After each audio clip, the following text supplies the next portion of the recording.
Hi, in this lecture I'm gonna show you how to set up Blender so you can animate faster and easily. The first thing we'll do is to set up Blender hotkeys to be the same as the one used in the vast majority of animation studios.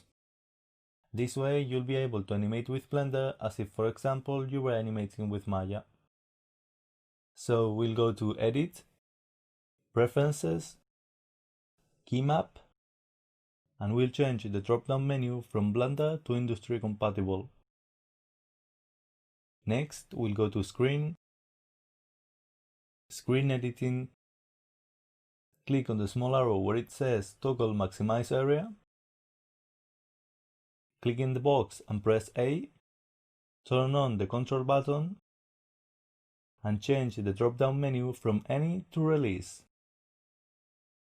Now we can quickly expand any of the panels and go back to normal by hovering over with the mouse, holding Ctrl and pressing A. And so we'll see the panel in full screen in case we wanted to have a clearer vision or adjust small details. We'll also go to 3D View, 3D View Global, and delete the last hotkey named Context Toggle, since we don't need it and we don't want to activate it by mistake. Then we'll go to System and set Undo Steps to 256. This will be the number of steps or actions that Blender will save, so that you can go back in time in case you want to correct something. If you have a good computer, I recommend that you set it to 256, since it will allow you to test things in your animation and undo them if you didn't like them. But if you see that Blender starts to slow down, I recommend that you reduce it so that it uses less RAM. Anyhow, ideally you want to save every time you make any progress or changes that you like. Okay, so now we can close the Preferences window. And next we'll go down to the timeline to make it a bit bigger. And we'll activate the auto key option so that every time we modify a control on the viewport, the keyframes are created or modified automatically. That way you don't have to do it manually every time. Now we'll do right click on this button and select Assign Shortcut. Move the mouse over the box and press the number 3 on the left side of the keyboard. We'll do the same with the other button, but press number 2 instead. And because the hotkeys 2 and 3 are already assigned to other functions on Blender, we must change or delete them so that number 2 and 3 just have the new function.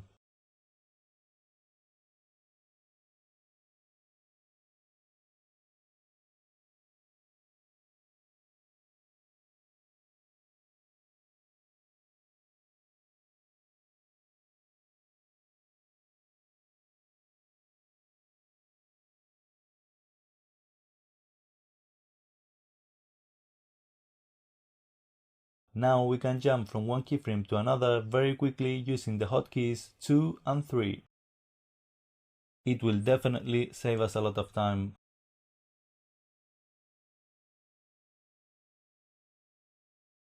Following that, we'll change the top sheet for the graph editor, since it will be the graph editor the one that we will use to animate.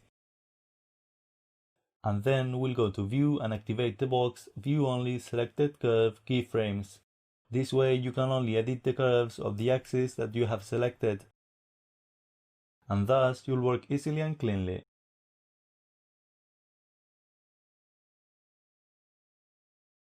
Finally, we'll configure the render settings. From time to time you'll want to see how your animation will look at 24 FPS. For this we'll do a viewport render, also known as Playblast. To set up the render settings, go to the printer icon called Output, set file format to FFmpeg video, open the drop-down menu Encoding, and in Container select QuickTime. Now whenever you want to do a Playblast, go to View on the viewport that you want to create the Playblast from and click on Viewport Render Animation.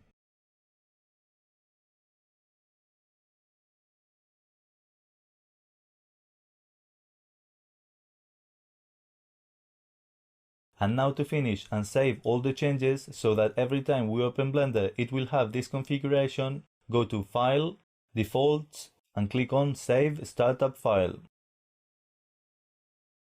Now you have set up Blender for animation.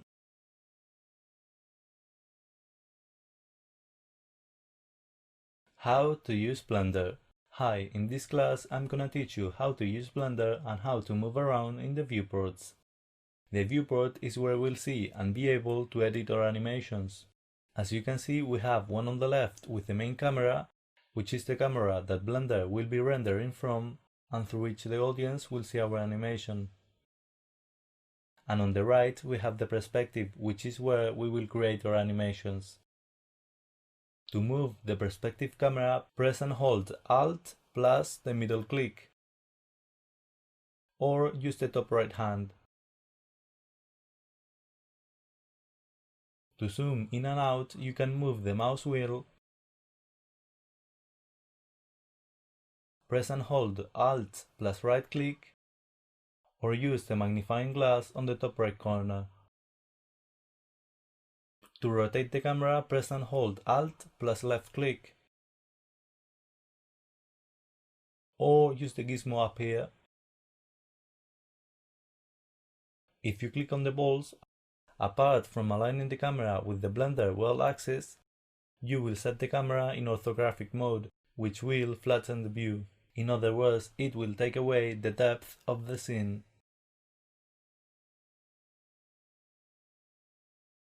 This can be helpful when you want to analyze the movements of the character, because you'll see it at the same size and from the same angle even though it's moving around the scene. And clicking on this icon here, you can change the view from orthographic to perspective and vice versa.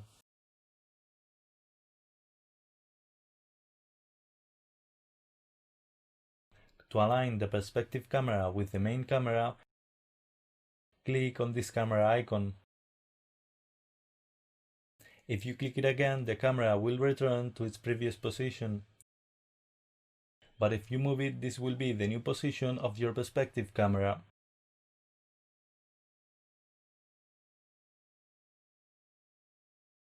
To set the framing of the perspective camera as the main camera, go to View, Align View, and select Align Active Camera to View. This will modify your main camera, but you can continue using your perspective camera as usual.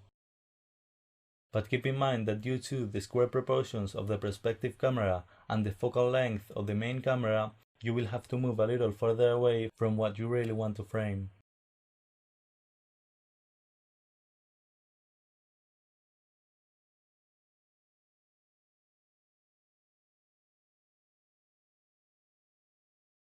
The focal length will determine the depth on the scene perceived by the audience. The higher the focal length, the flatter the image will look, and the camera will frame a smaller space.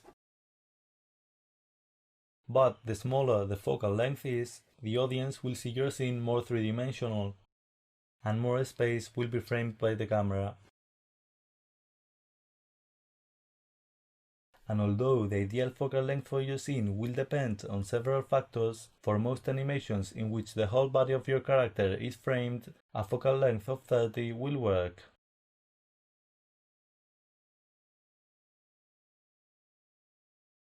To select things, we'll use the left click.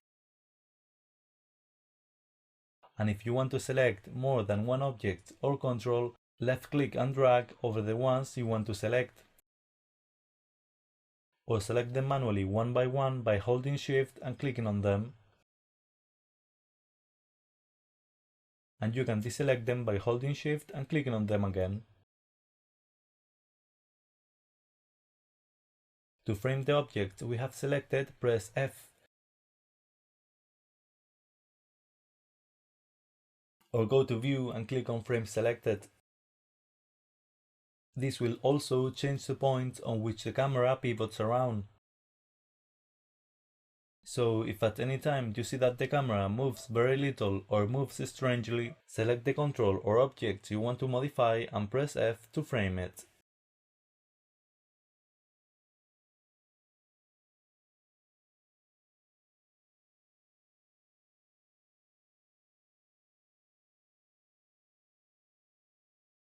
In the other hand, to frame everything in the scene, press A. Or go to View and click on Frame All. Okay, so next, as you can see, there are three axes. The x-axis, which is represented by the red color, the y-axis, which is represented by the green color, and the z-axis, which is represented by the blue color.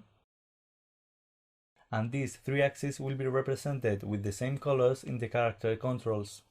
But they won't necessarily have the same orientations as Blender's world axis.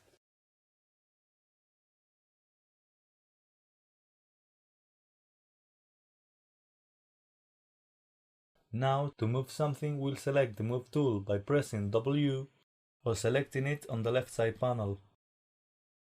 To rotate something, select the Rotate tool by pressing E or selecting it on the left side panel.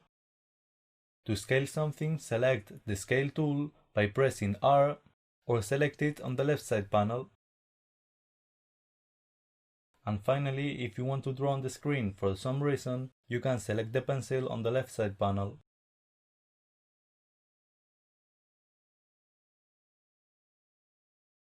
If you want, you can also hide the bar so it doesn't take up screen space. Okay, now once you have selected the tool you want, you can use it by manipulating one of the three axes that appear.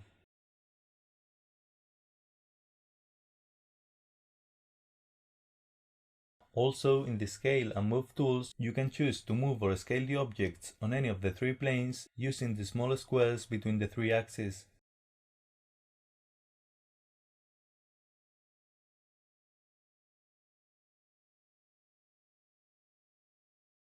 And in the Rotation tool by using the outer circle, or by middle clicking on any point of the screen, you can rotate the control in relation to the camera that you are viewing it through.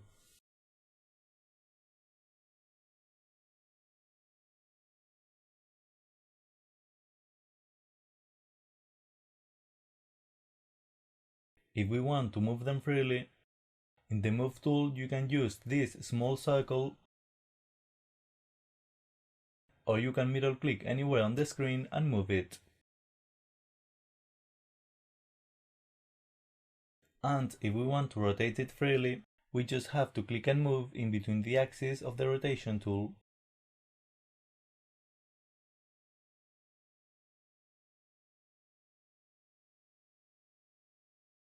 And finally, if you need to make very small adjustments, when this small icon appears, which represents that you're moving, rotating or scaling it without releasing the mouse, hold Shift. This way the movements of the mouse will have a much less impact, and you'll be able to make small changes with much greater precision. Depending on what we want to modify, we must select the appropriate working mode. To modify or create all the cameras, lights, planes, and other objects without controls, we'll use the Object mode.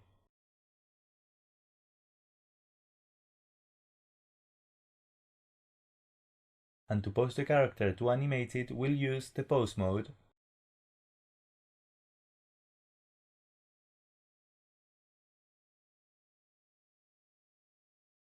As you can see, just as we can't pose the character on Object mode,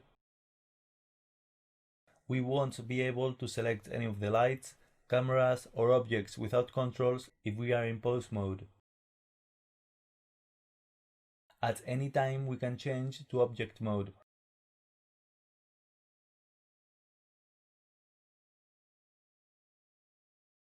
But to change to Pose mode, we will first need to select the rig and then change to Pose mode.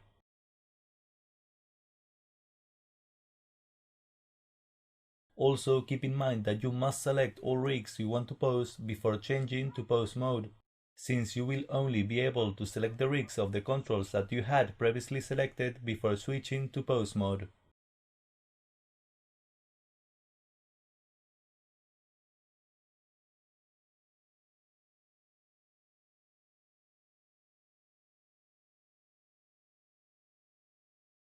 Okay, also if we are in Object mode, we will have this Add option, with which we can create anything, from planes, cubes and balls, to lights, cameras, or even importing your references.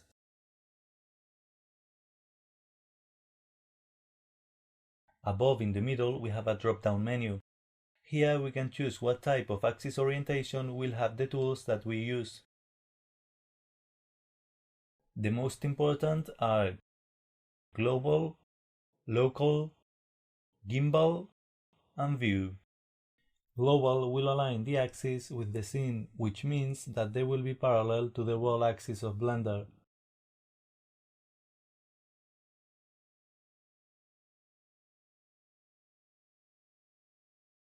Local will keep the axis aligned relative to the object or control that you are manipulating.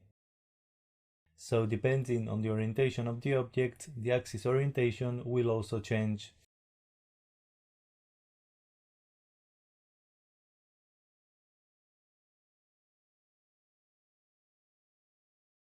Gimbal will align each axis with the graph editor.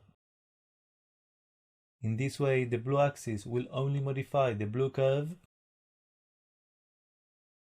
the red axis the red curve, and the green axis the green curve. This is very useful to make sure that you are creating or modifying your animations cleanly. The only problem that you can have with this mode is that if you rotate one of the axes too much, you can find that two of them become almost parallel to each other, which in some occasions will force you to change to other mode. But as a general rule, gimbal mode will be the one that we will use to animate.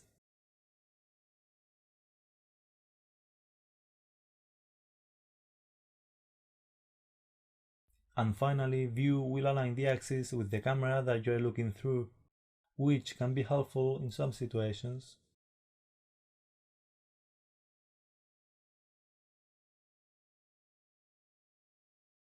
Next, at the top left, we have the display options. In the first drop-down menu, we can select what we want to see by deactivating or activating the eyes on the right. And we can allow or prevent them from being selected by activating or deactivating the arrows next to it.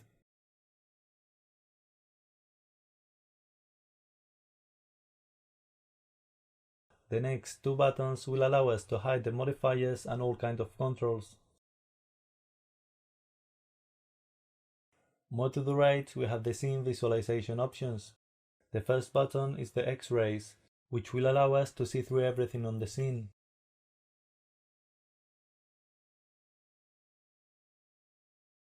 The first circle will show everything with lines. This option is especially useful combined with the X-rays, since you will be able to see through all things with great clarity, but seeing at the same time the edges of everything, which can be very useful when there are things between your character and the camera. The second circle is the default option. With this option you can also activate the X-rays.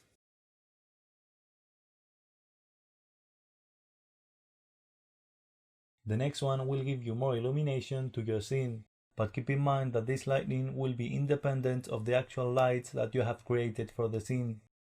If you open the drop-down menu, you can modify the level of illumination and the direction that it comes from.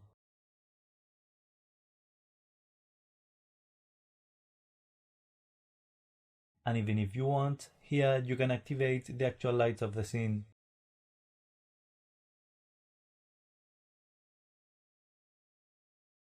And finally, in the last one, you will be able to see exactly how your scene will look when it's rendered.